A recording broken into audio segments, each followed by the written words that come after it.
Пред скоро една година, после победата во Охрид, татко ми рече, луѓе, дајте да живееме за Охрид. И верувајте ми, дека стварно живееше за Охрид. Сите знаат колка фан беше на клубот Партизан. Уште во средна школа ме носеше на утакмици и ми велеше, сине, ајде дојди со мене, ќе ти покажам што е љубов.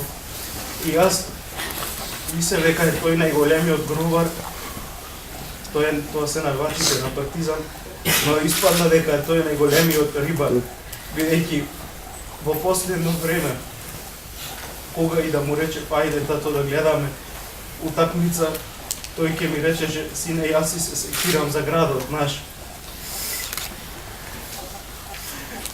Пред неколку дена имаше многу состаноци и се врати во 18 часот, а во 19 часот веќе имаше нов состанок. И само дојде дома, јас во тоа време учев, и тој легна малку да одмори, и кога стана за пола сат, јас го прашувам, добро бе тато, како можеш така лесно да заспиеш?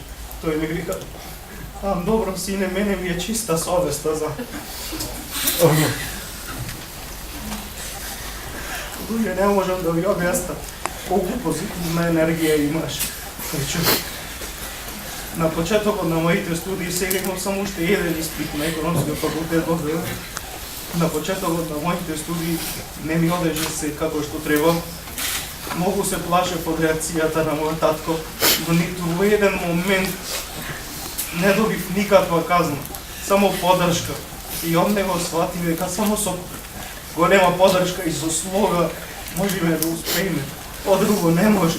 Не требаше да градиме вредности на љубов, да се почитуваме меѓу себе, без разлика кој сме и што сме.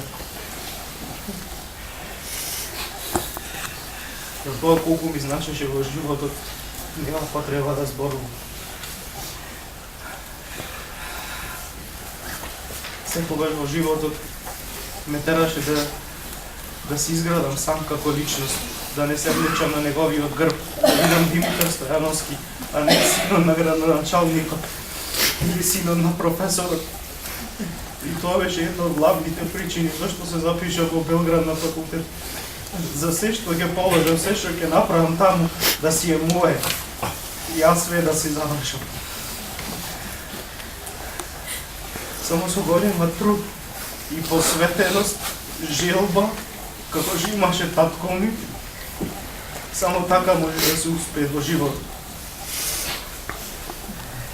Благодарам, не можам повеќе.